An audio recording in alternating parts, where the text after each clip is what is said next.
রাজধানীর সেগুনবাগিচায় সচিবালয়ে অগ্নিকাণ্ডের ঘটনায় স্থানীয় সরকার, পল্লী উন্নয়ন ও সমবায় মন্ত্রণালয়ের উপদেষ্টা আসিফ মাহমুদ সজীব ভূঁইয়া বলেছেন, সরকারকে ব্যর্থ করার এই ষড়যন্ত্রে যে বা যারাই জড়িত থাকবে তাদের বিন্দু পরিমাণ ছাড় দেওয়া হবে না।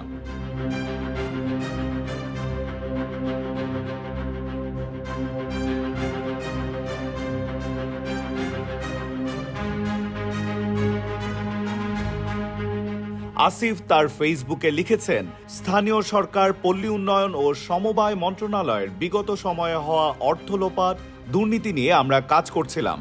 কয়েক হাজার কোটি টাকা লুটপাটের প্রমাণও পাওয়া গিয়েছিল। আগুনে কি পরিমাণ ক্ষয়ক্ষতি হয়েছে এখনো জানা যায়নি।